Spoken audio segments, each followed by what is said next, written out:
gas. Me too. Hello, everybody. The sound of that amazing voice, it sounds different. That's because there's a new leader today. I am the captain now. DJ, cut the music. Ladies and gentlemen, welcome to episode 192 of the Alter Ego Podcast. I am your fearless leader, Ryno. Welcome to the Great White North. I am joined by Jack. It's just Jack right now. We're waiting on Ryan. Nello's out. It's just me. So it's just the two of us. It's just the duo. It's just the Bash Brothers. It is a rack Right? of boys periodic, man. This is the duo. It's the last two knights rushing into battle. Let's go. And they're gonna die in like 7 minutes. So I have some interesting shit that I want to talk about. If we are, hold on, let me just, if I can circle back. If we are knights, what's the weapon of choice that you're carrying into battle? Broadsword. Broadsword. Nice. I'm swinging that thing out there, dog. Spear all day long. Okay. All right. Let's go. Sorry, I didn't mean to cut you off. Please go. Please continue. It's all right. It's all right. So I was reading a couple things about the GTA 6 delay. Okay. And one of the things that I was reading is that their rumored budget for this game is $1 billion. From start to finish, to make this game, it is $1 billion budget. I'm assuming that accounts for literally everything. The advertising, all of the media events, everything. I'm assuming that's what it covers. But corporate partnerships. It got me thinking. Yeah, exactly. It got me thinking. Out of all of the games that have come out, we've talked about it amongst ourselves that gaming overall has really lacked in quality over the last probably 4 or 5 years. There's a couple titles here and there that have been really great, but there's been probably more misses than there has great releases. And I was wanting to pose this question. Kind of sucks that there's only two of us right now. But are you in the mindset where you would rather wait for a really quality title to come out? If you were a part of that GTA world, right? Like, let's say, like how we are with Overwatch and Fortnite. If you were that invested in that world, would you rather wait for a quality title or would you want it rushed? I mean, the way you phrase it, obviously you never want it rushed because then you have, issues and bugs and things like that. It's that thing that we've talked about time and time again, where now the audience and the gamers and the people who are populating that world are essentially beta testers with a lot of these games when they come out, and there's so many bugs that it's almost like those day one streamers love to go in and clown them and find all the things that don't work, make these videos about, oh, this bug, or oh, you can cheese this. So my mind goes to like Rockstar Games. They don't have that problem. And no matter how long we waited for Red Dead Redemption 2 when it came out, I cannot think of a single issue I had with that title when it came out. I mean, it was just perfect start to finish in terms of running and cutscenes and flawlessly going from one thing to the next. And GTA, that's like Red Dead Redemption 2 on crack a couple different times. Yeah. That's the biggest game I think there is, other than like a PC game, but that game's on PC too. So I don't know. Yeah. I mean, with Red Dead, I mean, with Red Dead 2, there was a couple very small bugs, but it was those things where it was like a streamer playing for 12 hours straight who finally found some weird random unpatched thing. But the reason why I posed the question like that is because there actually is a large demographic of people that do want games rushed. They may not care necessarily about a lot of the bugs unless it deems the game unplayable. But I mean, there are streamers that make a living off of like, hey, look at how shitty this is. Look at how bad this is. I mean, there's people who do that. yeah. So I phrased it that way because it is a valid question. And I think when it comes to GTA 6, there probably is a large group of people that do want that game rushed. They do want it right now. I mean, they started development in 2020 on GTA 6. It's going to be 6-7 years until that game is released from the start of development. That's great. Good. Take that time. To me, yeah, if I'm paying $60-$70 for a game title, I want you to put not only your best effort into it, but I want you to cross every T and dot every I probably 3 or 4 times before it comes out. Yeah, I mean, walking it back 20 years, you would go to the game shop, be out there at midnight for that release, and you got a polished game. You got something that was done. I mean, sure, there were misses here and there too. And, Madden was what it was, in a sense that you're always going to have the same game reskinned with a couple of different changes. But you didn't get a lot of these like Anthem level fuck ups where there are huge issues and games just not playable, or you get into a situation where you're playing or you want to go home and play and there's a queue to sit in for 6 hours before you can play it. It's like, why didn't we test this? Why didn't we go through and make sure that what was supposed to work worked? I don't Yeah. want that. I don't want that, because then I already feel cheated day one, and I've already spent, at this point, what are games going for? $70. $70, yeah. Right. So I've spent $70. I've been waiting. I'm known to get on the hype train, and I get home and the game doesn't work or it's bugged. Get the fuck out of here. Give me some of my money back. Yeah, I agree with that 100%. I mean, if it's, me personally, if it's like a Call of Duty, you're at a point now where you're expecting that game to be bugged, the moment it's released, regardless of how long it takes. So if it's a game like that, I don't tend to mind as much. But if it's one of those games where I'm like, okay, Thursday, 7 o'clock, I'm sitting down, I got my snacks, my drink, my THC, let's get into it. Yeah, I want it to be fresh out the box and ready to go. Yeah, and back to the Call of Duty comment, that's a whole nother thing that we didn't have to experience back then, is people looking into the game files and hacking what's already happening. So, like, on top of performance and stress testing for how many people are going to be playing that, because a lot of people are going to be playing GTA, what is it, 6? 6, yeah. 6. So when that game comes out, not only do they have to worry about the server health and whether or not that game, which that's part of that $1 billion that you're talking about, then they've got to talk about moderating people and what they're doing and making sure there are no cheaters day one, which there are going to be hundreds of cheaters day one, trying to ruin that experience for other people or make content for TikTok or something. I mean, that was something we never had to experience. It was a single player game. Like when Gears of War came out, I wasn't worried about somebody hacking my game or going into, you know what I mean? Like there's PvP elements too. Gaming has definitely evolved so much from what we knew, that now it's like, that's why I don't even want to get into GTA 6, is because, well, to be quite frankly, there's other people, and other people ruin gaming experience.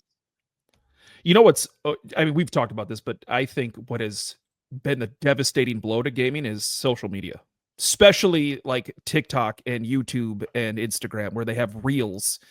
And it's just these people doing stupid shit or, just absolutely destroying the game that you thought you loved. I hate it. I hate every ounce of it. It's the new content. That's the thing. It's like, it's not those media platforms. It's not social media. It's streamers. No, it's the people. Yeah. It's streamers that are like, watch me troll this guy, or watch me have this best build and dominate a lobby. And those are the people that get looked up to in these games anymore, right? Like that's all what all the kids are watching. So now it becomes cool to dominate a lobby or cheat or something like that. And it's just like, you're seeing that one view, but there's 99 other people in the game. You know what I mean? So to ruin that for all those folks and then promote to everybody, oh, it's really fun if you do this, so that requires no skill, or you can, hack the game and do something you're not supposed to do. To me, I'm just like, come on, man, you're already wasting my time. I mean, us old gamers, shoot, I'm almost 40. So to be in there and like trying to have a good time, and there's some freaking high school senior sweat that's been in there because he's got no job and he's been watching YouTube all day on how to clown me, and I just think it's cool to run around with a lightsaber. It's a little bit one thing we also didn't have to worry about 20 years ago when we were gaming is losing our patience. Yeah. I had endless amounts of patience for games when I was 19, 20, 21. Now, if a game is fucking me over hard, bye. Yeah. That's it. I'm gonna go to another game and I'm gonna enjoy that more than what you got me. So that's that on GTA 6. The next little tidbit of convo I wanted to have, we have discussed at length on the show several times the quality of movies and the regurgitation of movies and all that stuff. And I was getting to a point where I was like, maybe cinema is returning. We're starting to get more quality MCU movies again. We're far enough past both COVID and the writer's strike where I thought quality entertainment was coming out. And then I saw the box office results for a couple of different movies. Uh-huh. Final Destination, whatever the hell it's called, the newest Final Destination that came out, had the highest opening weekend for a horror movie in 10 years. I Yeah. want you to just take a quick stab in the dark at what the box office was for that. At what the box office was for Final Destination? Yeah, just take a stab in the dark at what they grossed. I want to say 50 million. $21 million. Not a lot. Now, to put that into perspective, okay, Revenge of the Sith was re-released in theaters. Yeah. Okay. Now, I want to preface that by saying that movie was shit on for years. Yeah. Until the new generation came to appreciate it, right? That movie, its time. It needed its time for sure. That movie made $42 million. Yeah. And it's a 25-year-old movie. It's a classic now. So you mean to tell me that a brand new movie that was produced, packaged, gift wrapped, and sent to us made half of a movie that was consistently shit on for the longest time and was made almost 25 years ago? That is the current state of movies right now. I don't think that's a fair assessment looking at the subject matter, because what did Sinners do opening weekend? I think it did something along the lines of like 64 million or something like that. Let's Google that, because that's that's worth a Google. That's worth. And the reason I say that is because Final Destination is an established franchise. It's selling a name. You don't need to worry about what's going to happen in Final Destination. In every Final Destination movie you've ever watched, a group of survivors narrowly escapes death because somebody else sees what's coming. And then for the remainder of the movie, it's that person trying to get those people that died to avoid dying as they die in exotic and graphic ways on screen. What are we looking at? That is the problem with movies, not the 21 million. It's the regurgitated titles that are just the same old thing with a little spin or a little twist on it. That's your problem. You're not coming out with original ideas. Even I was saying that Sinners looked like a repackaged Dusk Till Dawn.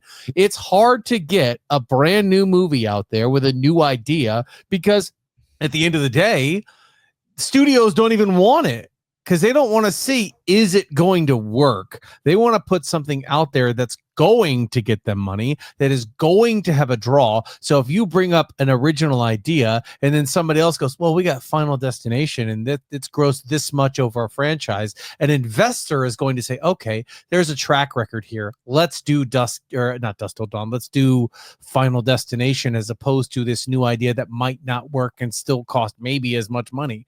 So anymore, it's happened like everything else. It's getting commercialized.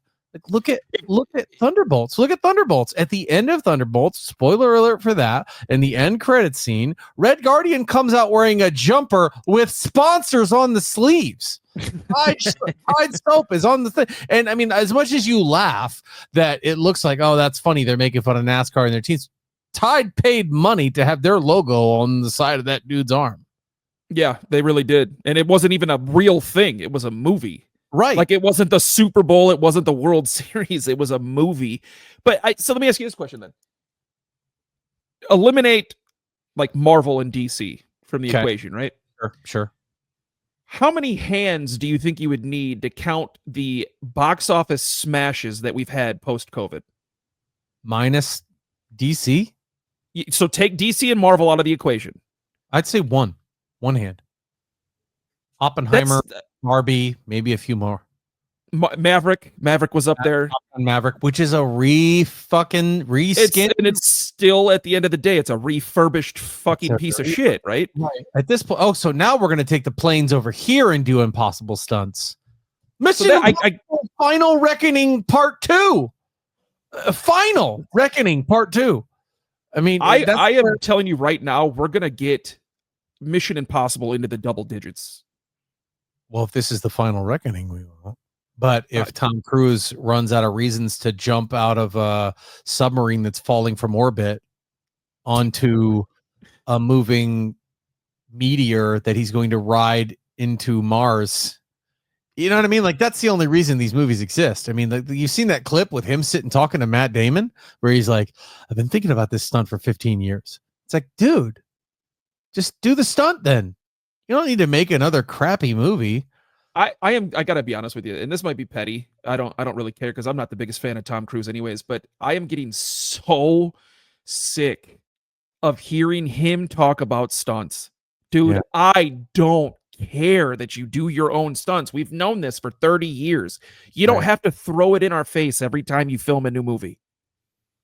Yeah, it's I just feel like it's shoved down our throats every time the Mission Impossible movies come out. There's the clip of him wallering around the airplane like a yeah. ferret that you just let out of its cage. Right. The promotions for this were like Tom was on top of the airplane and then he fell, and we were like, "Oh my god, we lost Tom." Would that be the worst thing if you lost No, Tom? no. Because let's think about this, Tom, and I love you, buddy. I know you're a big fan of the show, but how many times do you cheat death before death says, "I win"? I think the only person that would be upset about us losing Tom outside of his family would be the Church of Scientology because they no longer get their millions. I think he's getting away from them too. Don't Oh, know. I don't know. I haven't heard that. God, I hope he Me does. and we stay away from that topic of conversation in our text thread, but I don't know. I think that's one of those things where everyone's like, yeah, yeah, fuck them guys. I don't. It's saddening to see. If we are broadcasting live to the L. Ron Hubbard lobby, guys, I'm really sorry. I'm sorry about that, but seriously, you guys are weird. You freak us out a little bit. Yeah, dude. I You, don't know. It's saddening to see that we've had this the thing that we don't even get is like you remember the 90s, maybe even to the early 2000s.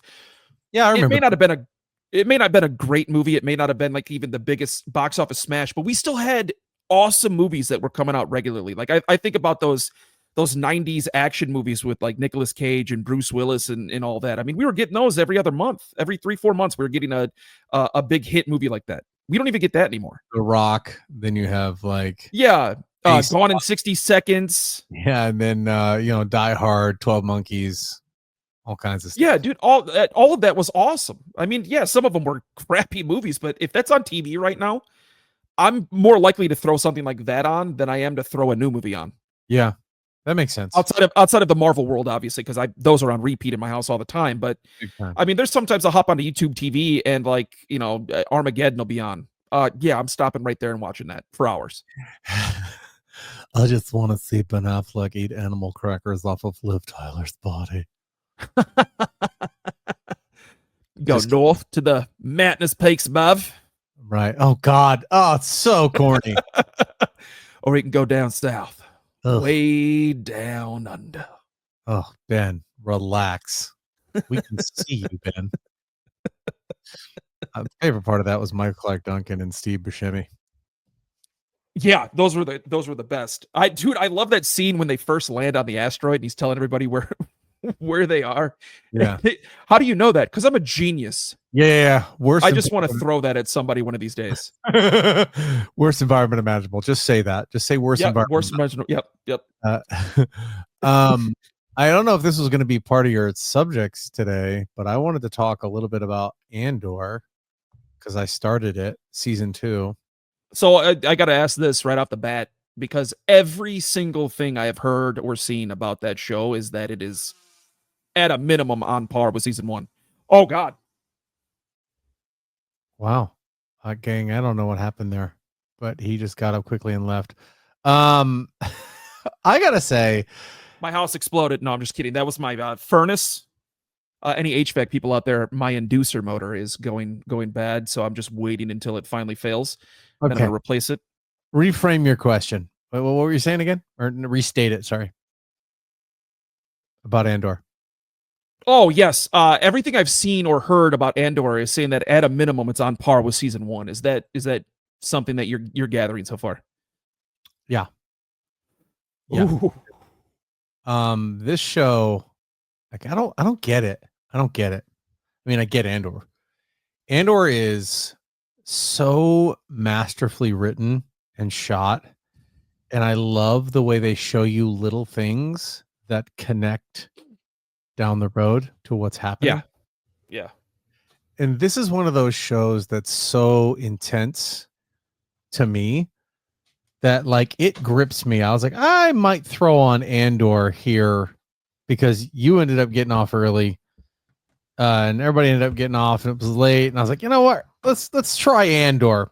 Here I am, 3 episodes later. You know what I mean? Like it's just such well written content. So I see that, and then I see other shows, and I'm like, how do you guys not see what Andor's doing over here? Like, so the one thing, there's a couple things I really liked about Andor season 1. I do think it's the best season of television that Star Wars has ever done. It's better than anything Mando. It's better than Ahsoka. It's better than Book of Boba Fett. For sure. I think it's the best Star Wars thing they've ever done. The thing that I liked about it, the first part, is they didn't overdo it with the Star Wars that you're used to. What do you mean? So like you had mentions of the rebellion, you had mentions of a few things that you would have been familiar with, but they didn't shove the Star Wars universe that you already know down your throat in order to make that season successful. Yeah. They allowed the story to develop on its own with almost no help from the outside Star Wars universe, and it became its own thing. It became its own world, its own story. Well, the biggest thing that's what I appreciated about it. The biggest thing you've seen in the Star Wars world up until now in Andor is Senator Organa. Like that's the biggest thing that you've really, and maybe I'm thinking of something else, but you don't see any major players. This story tells human stories about what's happening in the universe without the Force.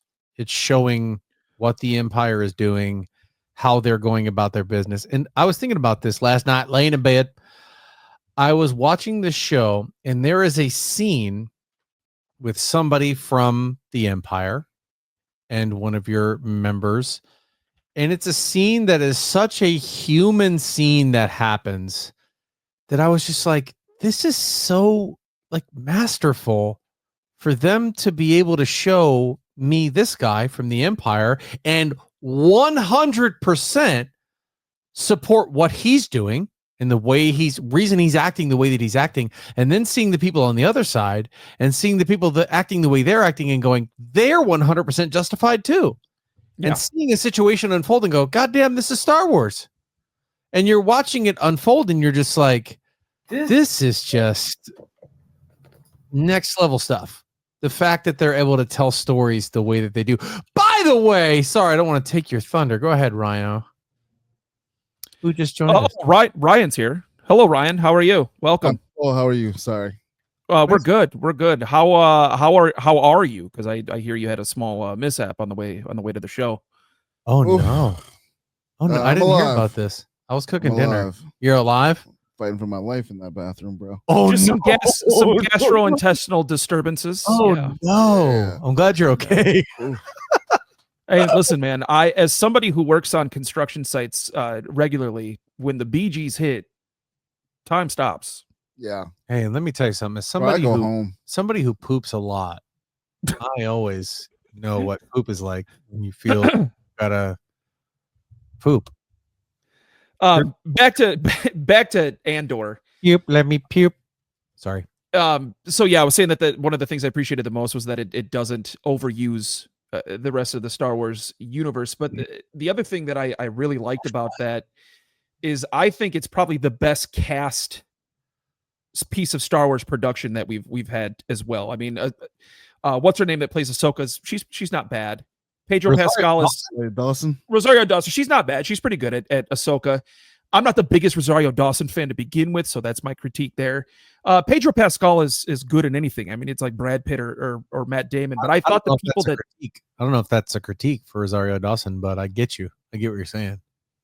But the Andor actors, it's like, I'm not putting it on this level, but it's like RDJ was meant to play Tony Stark, right? Yeah. Like I feel like these people were meant to be the characters that they are in Andor. That's how good the acting is in that series. There is not a bad performance in this show, and there are some times that's why I said it's like they just show so many human elements that are so relatable the moment that you see them, and it's just like, man. And there's not every 2 seconds somebody holding up their hand going, "Oh, you need to Go to the Dagobah system.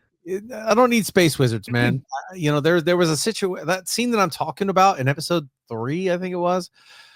I was just sitting there like, this is some intense. This doesn't feel like Star Wars, and I think that's what makes it good Star Wars. I do got to be honest with you though. Excuse me. I don't like when you say that shit. What? I don't need space wizards. Then fucking watch something else.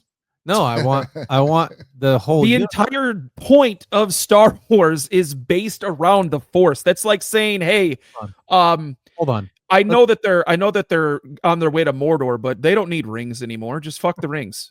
Well, there's a purpose for the rings being the way they are. And there's a purpose for the Jedi and the Sith. What is it? It's to represent the balance of life. In the Wars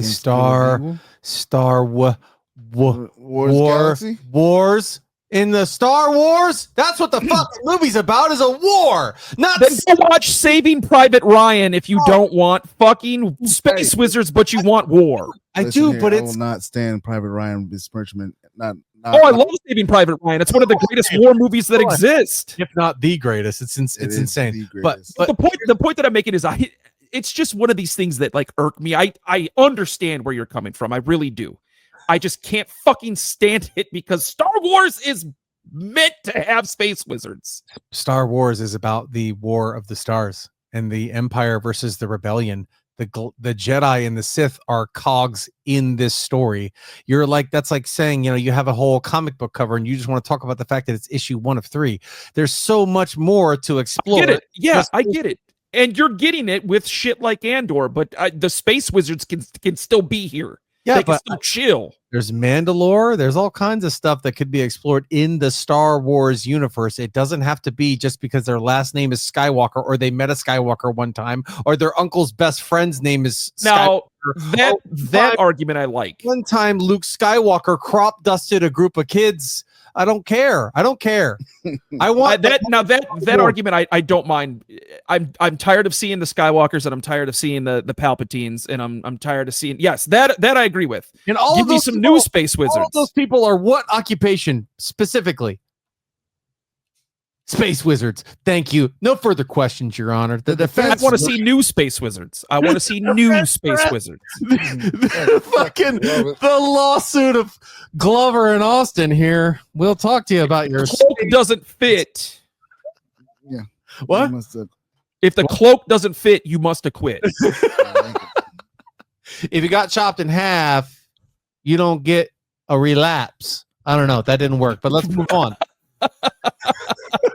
Hold on, since I'm late, what sparked this here? So we were talking about Andor. I started Andor, and I think it is masterful television. I put it on par with Band of Brothers, which was perfect. It was such a good show.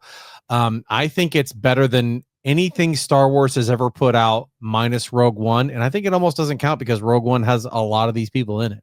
I think Rogue One is the sequel to Andor. Yeah. Right. I think here's a good discussion piece right here. Okay. Sorry to cut you off, but here's a good discussion piece now that Ryan has joined.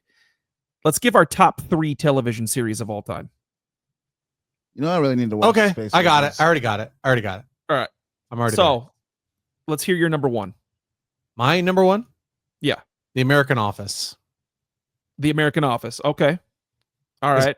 It's my number 1. I've watched it. I dig it. Hey, I'm not even going to knock that. I love that show. That show's one of the GOATs. It is. Ryan, what's your number 1 show? The Wire, hands down. Nice. That's a solid choice, dude. Solid choice. Yeah. That's where Idris Elba got to start. Yeah, I watch that repeatedly almost every year. That's awesome. My number 1 is The Sopranos.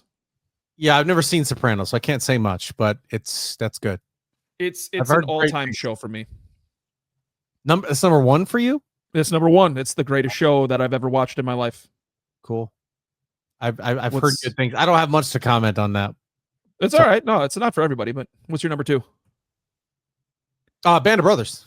Band of Brothers. I have not seen that one, but I've heard rave reviews about it. Band of Brothers is absolutely amazing, start to finish. It's a great. What was it that produced? Wasn't there someone famous that produced that? Tom Hanks. That's it. Tom Hanks. Yeah. Tom Hanks produced it. He did that after that was after Saving Private Ryan, right? Yeah, he's not in it at all. His son's in it, I think, in the last season, but he's not in it. What is his son's name? Is it Colin? Colin Hanks. Colin Hanks, that's right. It's honestly it's phenomenal. It's great. That's actually on my up to watch list. You should both watch it. It's insane. I've heard nothing but good things. I just never had the time to sit down Yeah. and watch it. Very sad. Very sad. It's a World War II show, so Oh yeah, so I mean, I don't really need to butter you up for that. It's sad. It's very, very gripping, that show. Ryan, what's number? Oh, sorry, my bad. Honorable mention, even though I've never finished it, Breaking Bad. I've never even started it. I've heard it's amazing, but I've never even started. That show, I had to stop after watching 5 episodes. I was like, this is too intense. It's too much. I gotta go. I can't do this. Ryan, what's number 2 for you? I don't know. Even anime is included in this. It's just TV shows. Oh, if it's then probably Naruto. Naruto. That's a long one, huh? Yep. Yeah. How many seasons is that? I don't know how many seasons, but it's 800 episodes. No, Nice. I was gonna say it's like 25 seasons they've had of that show. Sure. In between 20 and 25, it's something crazy like that. My number 2 show of all time, just a personal favorite, King of Queens. It's my favorite sitcom of all time. You know how honorable mention, though, I'm going to drop an honorable mention. Seinfeld, in my opinion, is the greatest sitcom ever.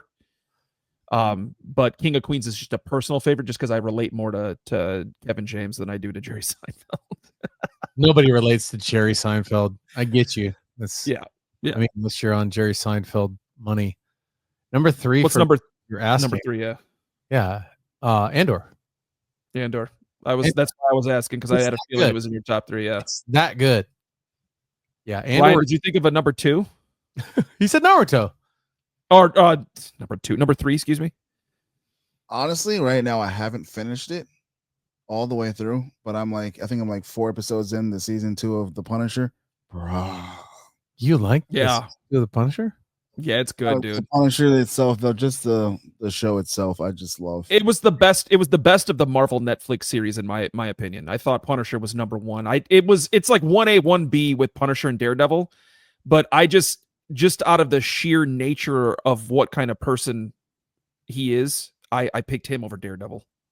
Yeah, I still think Daredevil season 2 was probably the 1 or 2 were probably the best. Yeah, but it's definitely, like you said, it's a 1A, 1B. They're comparable. But my number 3, even though it broke my heart in its final season, my number 3 is Game of Thrones. Oh no, I was wondering if Game they of were Thrones, going to make an appearance. Game of Thrones. We got the boys. Season Game of Thrones.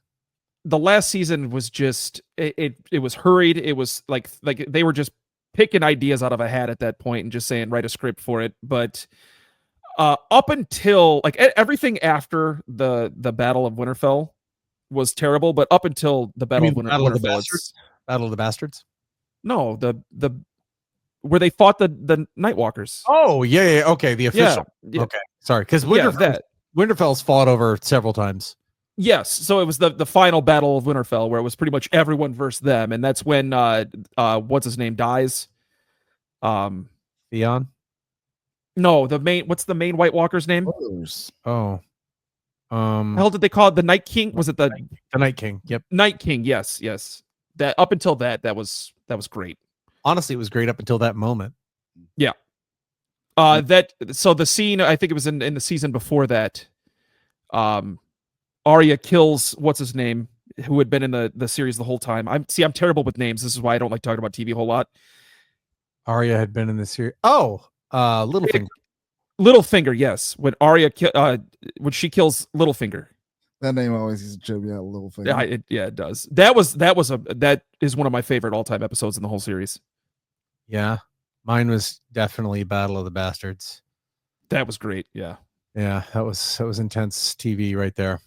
Another Littlefinger moment where he comes and actually saves the day with the veil. Yep. It's a good show. That last season really ruined it. They could have done 2 more seasons. Red Wedding is one of the most shocking endings to a television series I've ever seen. That was pretty dope. Unless you know what happens because of the book. And then you're like, uh-oh, this is about to go poorly. And then, yeah, I mean, I never read the book, so. Who Yeah. reads, losers? Honestly, if I could go back and switch out Naruto, I'd probably put in The Last of Us, at least the first season so far. Whoa. Last of Us was phenomenal television. That's a good answer. Yeah. That was probably what was it? Was it episode 2, the opening to episode 2, where the woman is talking to the people and she says, I think it's 3?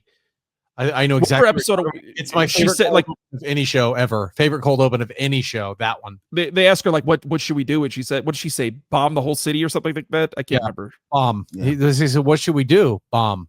She just says bomb. everything and everybody. That was just such a dude. Like, I had never been so emotionally invested into an episode 30 seconds in on any TV show ever. He touches it, and then she's like, "How many people? So this guy bit somebody?" It's like, yeah. So how many people didn't show up to work the next day? 11. And she goes, oh. As soon as he says 11, she's like, "We're dead. We are dead." And her reaction, and from a non-English speaking actress, that's not a knock in any way, shape, or form, but somebody performing in something that's not your native tongue, sometimes it's hard to feel and be a part of that. But when she said that, I felt that from my living room, man. Yeah. And she was like, he said 11, and she went, oh, bomb. I just remember, dude, I was with my wife watching it. I just remember, like, going, oh, shit. Damn. Yeah. Well, we're going to take a bit of a break. Sorry. Oh, that's fine. That's not what I was going to say at all. No, go for it. All right, guys, we're going to take a small break. Enjoy these ads. We will be right back. Well, Tom. Go ahead. And we're back. So, I know Jack and I have been playing the absolute shit out of the Fortnite Star Wars event. Ryan, have you checked it out at all yet?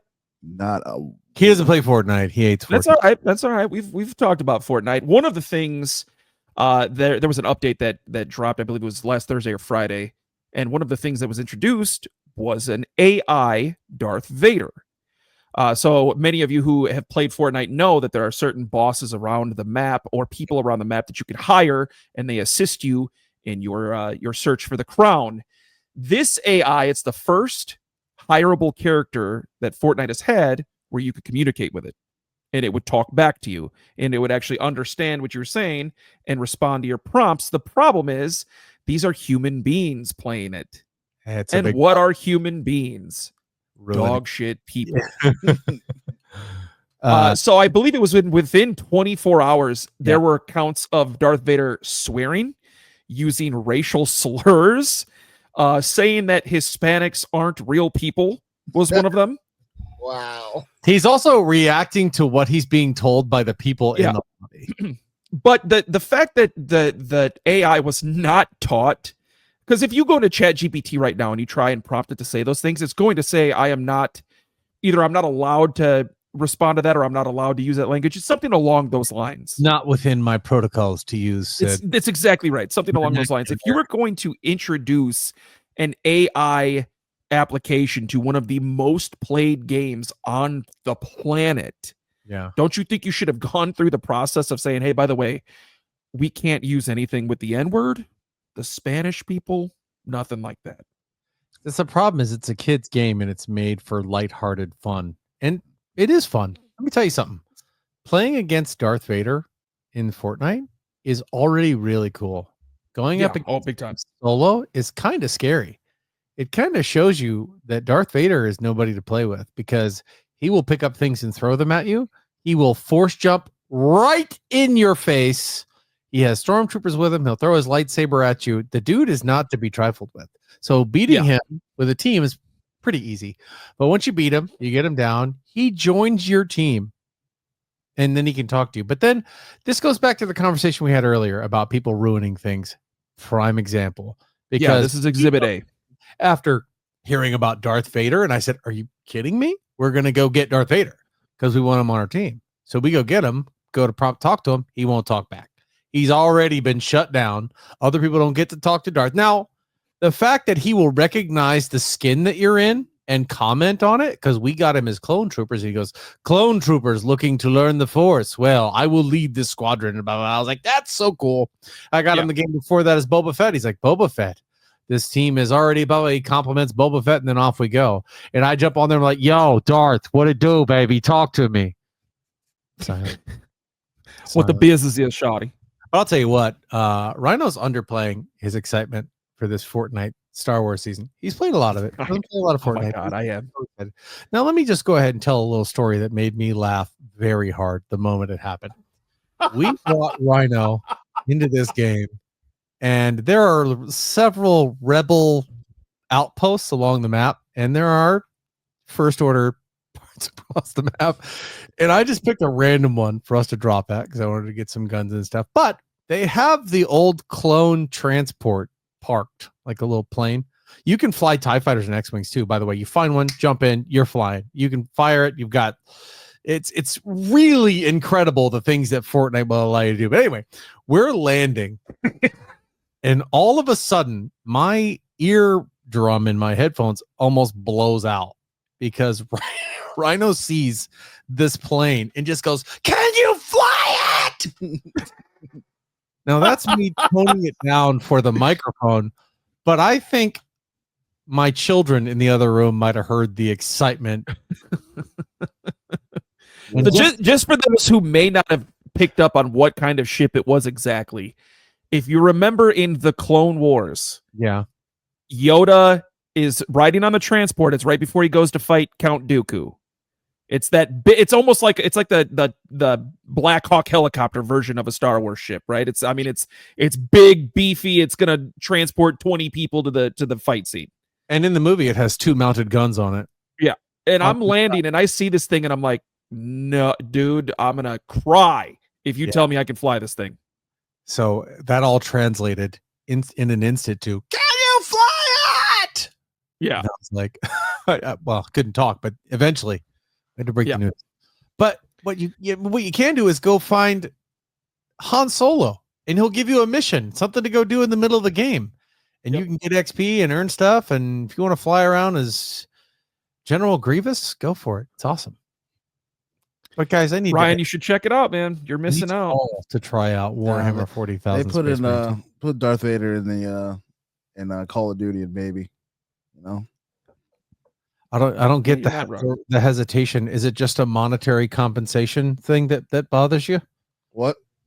I'm just not a fan of Fortnite. I don't know. What? What? Old Steve Austin me. What? Is it the monetary thing? What? What? You not like the gameplay? What? I had 1 beer. What? I drank 2 beers. What? Drank 3 beers. Okay, that's a lot. We're not gonna keep going. Might need to get it I done. ain't playing Fortnite, and that's the bottom line because Stone Cold said so.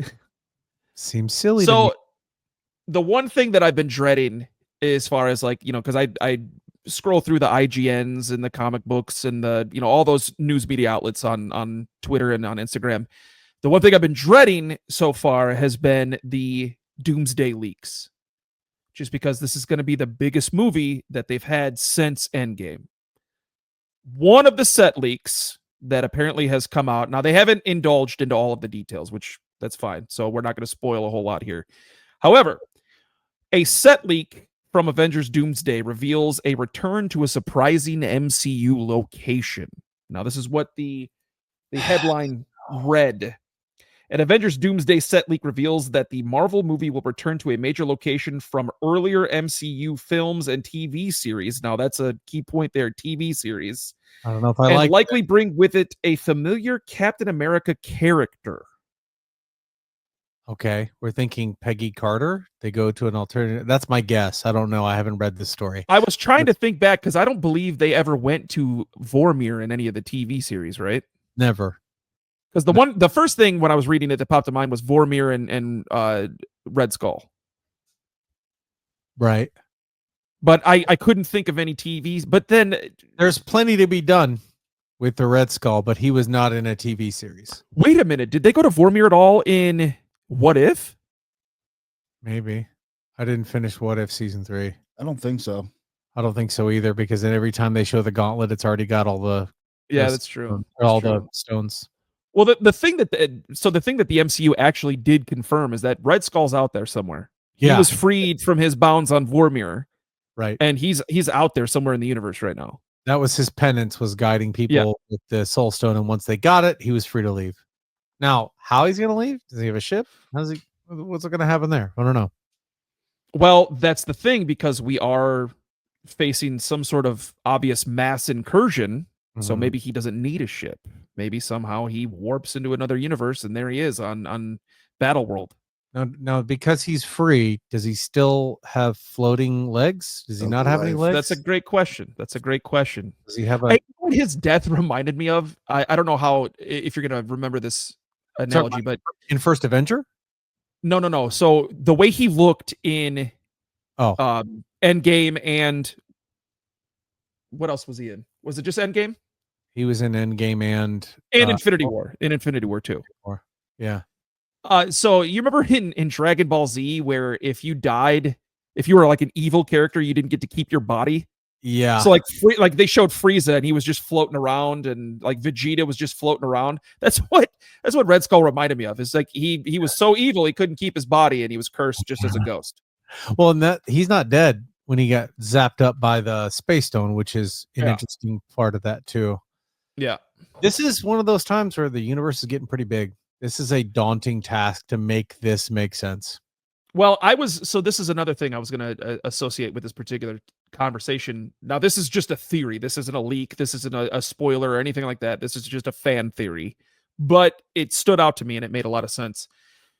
This guy was saying that one way they could really easily close the gap between Kang and Doom is if they make it out to seem like Kang's entire objective was to stop Doom. Like what they call him in Loki season 1? He Who Remains. He Who Remains, yeah. He Who Remains. What they could do to close that gap between He Who Remains and Doom is to say that He Who Remains was attempting to stop Doom. So, well, I don't know. I mean, that's an easy way to tie it in. The problem with that is what he warned Loki and everybody about was his variants. That's what they needed to worry about. Not he doesn't mention Doom or any other existential crisis that he's trying to stop other than himself. Unless his variants were coming to stop Doom. Move on. It's my advice. All right, yeah. All right, no, I mean like with the whole Kang thing, if you're not going to explore that character, don't tie him in, don't settle him. Let him be something further down the road. If you're going to ever bring back Jonathan Majors, let the Kang character stay a mystery. Let what's going on with Ant-Man stay a mystery. I don't know. Which is going to be hard, obviously, because Ant-Man, the rumor is he might be trapped in the quantum realm, which is why he's seeing purple and seeing all those weird things at the end of Ant-Man. How did get stuck there again? Yeah, get stuck there again. I just think like I said, it's too big. It's too big. If you're going to focus on Doom, let it be Doom. Don't bring in another S-tier supervillain that's trying to contend with another S-tier supervillain, because we're already moving into a territory where we have Doctor Doom, Galactus. You know what I mean? We have a possible evil Richards on the horizon that could happen. Now, that's not a rumor or anything like that. That's just my own thought. That was my theory. Yeah. So, I mean, it's very possible. And hold on. You mean you guys are telling me that the Red Skull from Vormir is actually the Red Skull from? Mm-hmm. Yeah. So at the end of the first Avenger, when Captain America is on the plane that he essentially goes down and is frozen in, he defeats Red Skull. Kind of defeats him with the Tesseract. He gets enveloped by the Tesseract. Yeah. Yeah. So there's the scene at the end where the Tesseract opens up a portal and you see into space, and it sucks Red Skull into space. Yes. I don't think I ever caught that. Yeah. I said that. I'd never put that together. I just thought it was some dude floating. And then when they go to Vormir in Infinity War, so that's when Thanos kills Gamora on Vormir, right? Yeah. The Red Skull that shows up, he explains, I once too held the power of the stones in my hands. And it banished me here. Kicked me out, banished me here. I just never put that correlation together that was the Red Skull. I don't know why. Yeah, that's the Red Skull, yeah. Which I actually think something along those lines happens in the comics, doesn't it? You're asking the wrong guy. Yeah, Captain America is one of those movies that I had to put on. I watched. I didn't really watch. You know what I mean? To me, that's one of the worst movies they've made. That was in my eyes, that was their first bad movie. Yeah. So when that whole thing at the end, I didn't catch that when you guys said that he died. I don't even remember that part. I just remember him going down in the water. So to So now here that you guys talking about that was the Red Skull. I'm like, wait a minute, what? Yeah, that is Red Skull. Like he did have a Red Skull, and I always kind of looked at him, but I was like, I guess that's just the way they made that guy on the planet. No, they gave him a Sith Lord cape, and then they took his legs away. Yep, and they made him float. What if he got floats, no guys? What do you legs. think? What if Red Skull floats? What if he's got little clouds coming out of the bottom of his What if he's cape? what if he's on a motor scooter like you find at the grocery store with the basket? What if he reels up in that? No, we like the space cape where he floats and Looks like the Grim Reaper. it's magic. Yeah. Yeah, actually, you're not wrong. I don't really know if I like your assessment of Captain America: The First Avenger. That's a good movie. It's meh. It's meh. It's meh to me. It's meh. Hmm. Now, obviously, there are far worse movies than Captain America, but it's. I'd It's rather not up watch there that for one me. over Thor 1 over Iron Man 3 for sure. Oh, Iron Man 3 is worse. Absolutely, it is. Absolutely, it is. Yeah, That's I don't one know. with the kid, right? Yeah, it's one with kid. Yep. Weird. Yeah.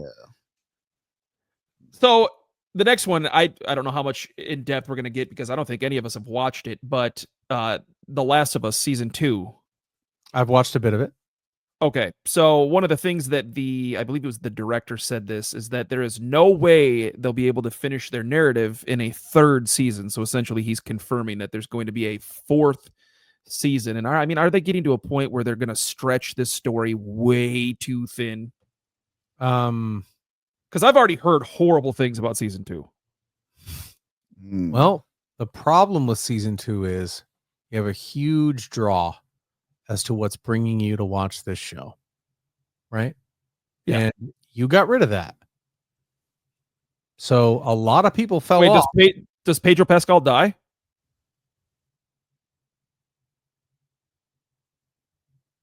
Yeah. Oh, Spoiler alert. But that happens in the game. That's a big part of the game, is that Joel. what episode does he die in? Oh, word. I didn't know Joel died. I know he was like gone, but I didn't realize he died. No, 3. Oh, damn. Episode 3. So do I think Makes sense. that people are going to give about the narrative when one No. of the big reasons a lot of these ladies like to watch this show is gone? And then you might know this, you might not, but what is going on with what's her name? The Ellie. girl. Ellie. Is she pregnant? Ellie? Yeah. She's a lesbian. Okay. I've seen a bunch of memes circling around of her, and the caption says, "I'm gonna be a dad." Oh, the girl she's interested in is pregnant. Oh, there it is. Okay. Something like that. I don't know. I mean, Last of Us is a storied tale. It's the reason everybody hated Last of Us 2. Was because the game. Yeah, is because of that exact moment and the character and the way that it happens. And this is HBO and people who are really artsy, like our story, ours transcends the thing that you're watching this for. So keep watching so you can see our artistic interpretation of the world that's different than what you might have experienced in the game. And all these people who are artists and actors love to go, oh yeah, that's great. So we're really just going to focus on the fact that Ellie's a lesbian. Let's focus on post-apocalyptic LGBTQ. And to me, I'm like, I don't give a shit that she's gay. I don't care that she likes the girl. I don't care that I don't care about this. I want the story. I want the narrative. So when you keep making that the narrative, I'm just like, okay, so the quadriceps that are trying to destroy the entire planet. I mean, I get human stories. Quadriceps. They're mushrooms. Quadriceps? What did I say? You said quadriceps, like your leg muscles? No, that's not what I meant. But either way, what am I thinking of? What's the word I'm thinking of? Pseudopods? I don't know. Bill Jackson's discount gun emporium? Soldier Boy Tellums? Soldier Boy Tellums. The Bone Thugs and Harmoniums? I don't know, man. I just think that show's gonna have a tough time because he's a major draw. Hearing that really, really saddens me. Sorry, man. I understand. Like, I thought the second one was going to be more Ellie based, and I knew that from from the hearing about the game, but I never realized that he died. Quadriceps. I definitely said the wrong thing here. Yeah, those are leg muscles. But what is the word, bro? Are you looking for like the mushroom scientific name? Yeah. Oh, I can't even remember what they're called anymore. Let's see. Ah, well, doesn't matter. I don't care enough. Fungal phylum? Nope, Nope. that ain't it. I've heard it. What do they call them? I don't know. Anyway, doesn't matter. Quadriceps. It's your quad muscle, guys. Your quad muscle is going to get you. No, I don't know, man. Like I said, that show, that's another one of like, we're making money. It's a big show. People love to see it. It's like Stranger Things. So yeah, we need to keep this going. So who's telling me that they can't tell their story in 3 seasons? Because Well, yeah, I mean, of course, he's also going to say that, like, oh, no, we're ending it. Don't Right. watch anymore. It's a waste of time. right. But to me, I'm just Cordyceps. like, cordyceps. Thank you. What did you Google to find that? What are the fungus called in The Last of Us? There it is. Oh, My man hit the nail right on the head. all right. We're trying to look I up knew a where he was scientific. going. Yeah, cordyceps. That's it, not quadriceps. I know you were close though. When he said it, I was like, that almost sounds right, but Yeah. it's not right. And then he said something. I'm like, that's definitely a quad. I don't know. I muscle, want to but- know why, because that was the thing. The open to that show, the cold open, great. The fact that you saw how it spread, great. Saw the people surviving, great. All of a sudden, it's like, you're gay, and they're all looking at us. I'm gonna kiss you now, and then don't mess with my gay daughter. Leave me alone. I'm an angsty teen. I'm like, okay, guys, come on, rein it in, rein it in. They're all excellent. You know, I mean, they're all great actors and actresses. They are all doing a fantastic job. But to me, I don't think it's going to be able to keep going like that. Is there a part of you that thinks Reed Richards might actually be a difficult role for Pedro to be good at? We just took a left turn, not much of one, but a bit of a left. Do I think it's hard to play Reed Richards?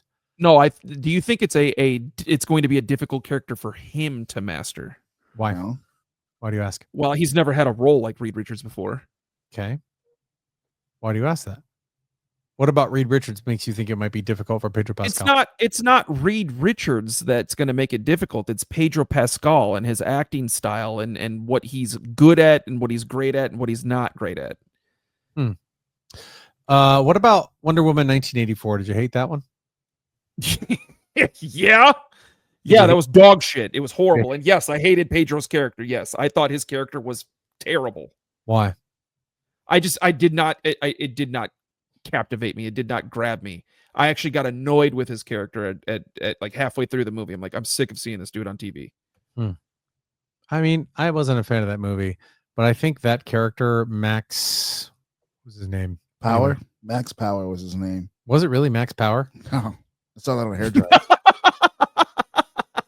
All I know is I think it is Max something, but that style of character was just fine, and I don't think that there's any role out there that Pedro's going to have a difficult time with. You Googling it for me? Yes, I am. Thank you. That's the one character I said he struggled with big time.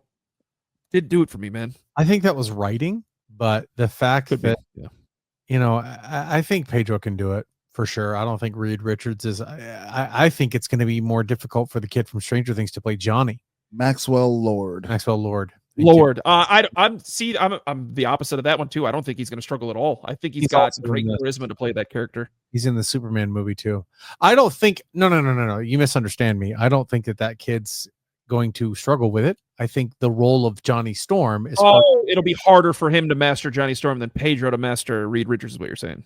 Is essentially my comment. Yeah. And I don't think there's anything wrong with the casting. I think all of them are great. And I think that kid is going to knock it out as Johnny. But I think Johnny's a tougher character to be good than Reed Richards. Reed is always contemplative. He's always worried. He's always trying to solve every problem in the world. May actually be the hardest character to be good at out of those 4.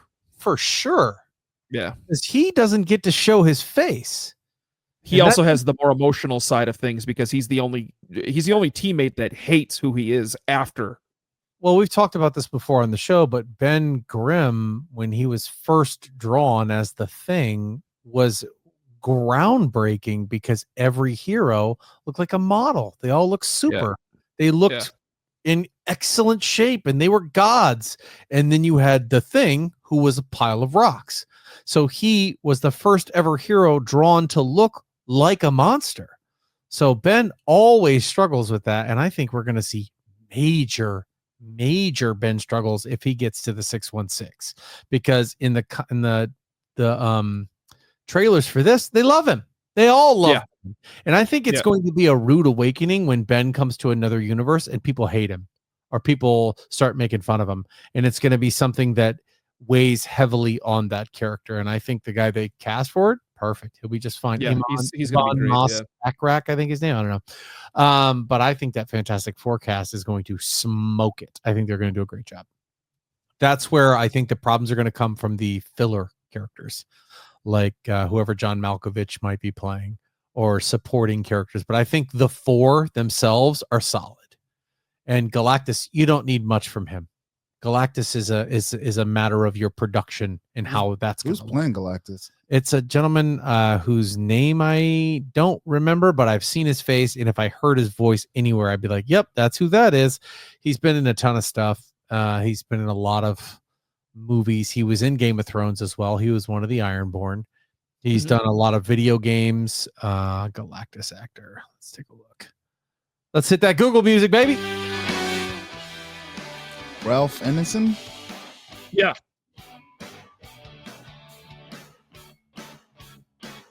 All right. Pull him up here. Ralph Ineson. Yes, that's him. I just want to see a bit of his work and see if you guys are like, oh, he's 55 years old, by the way.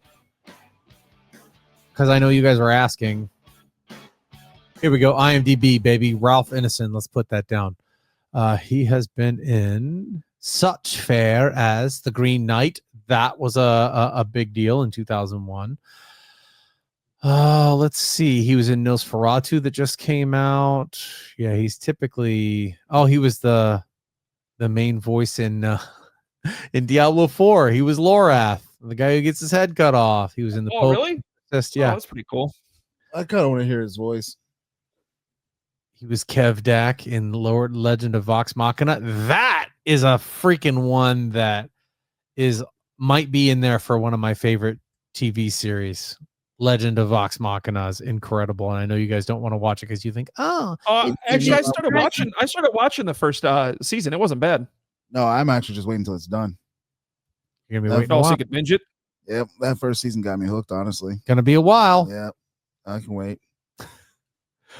But yeah, he's gonna be fine. His voice is iconic. It's one of those that when you hear it, you just go, "Whoa, is that real?"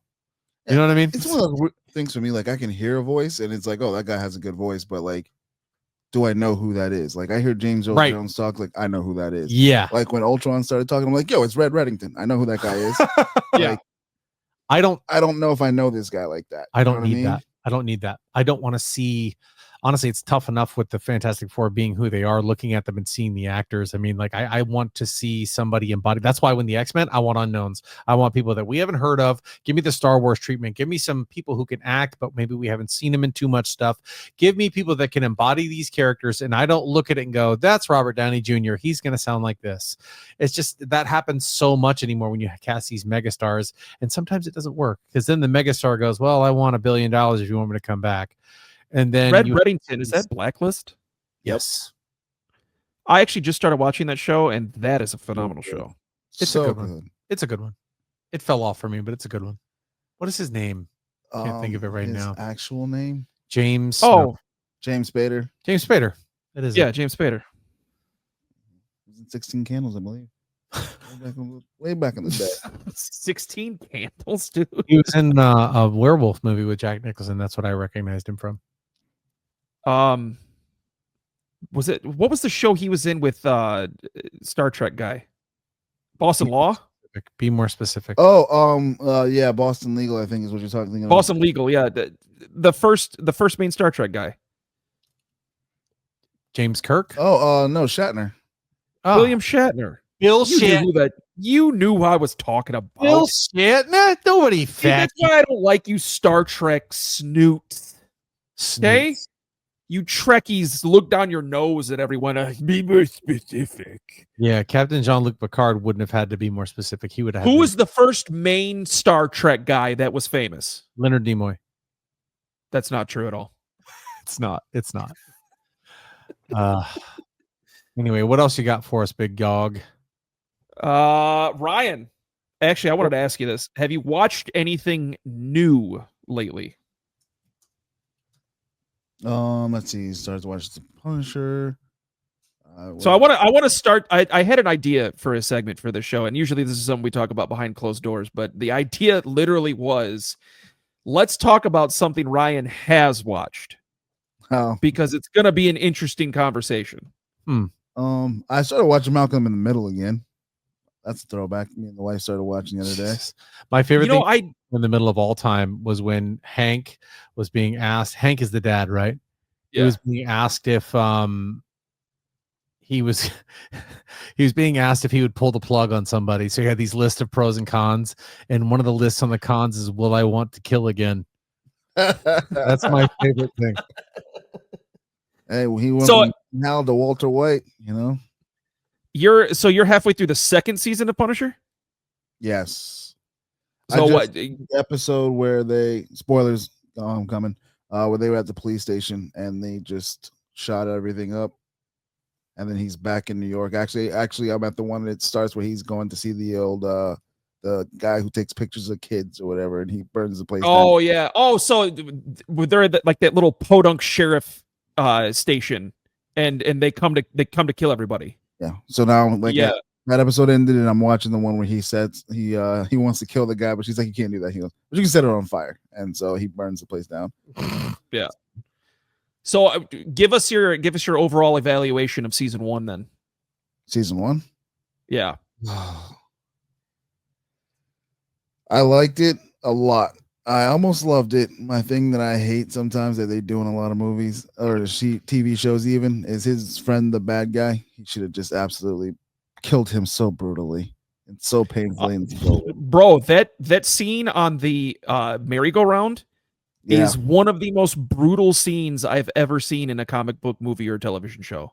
And the thing I hate though is like his face is done now and he's only got like 2 cuts in it. It's like, bro, he's only got like he should have been way more tore up in the second season, but like that part where he's dragging his face down, that literally makes me go like every time I see it. The Jigsaw from Warzone was better looking in my opinion. Yeah, 100% it was.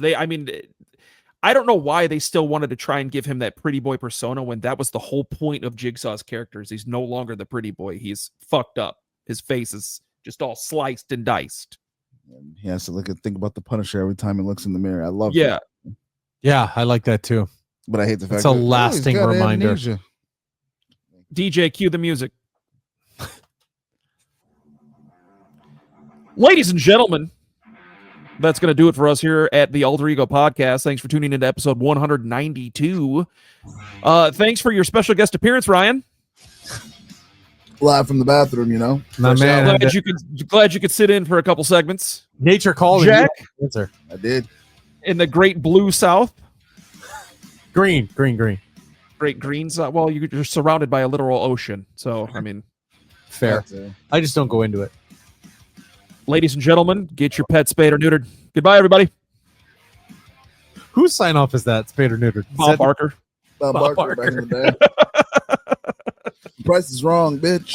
Help control the pet population. Get your pet spayed or neutered. Goodbye, everybody.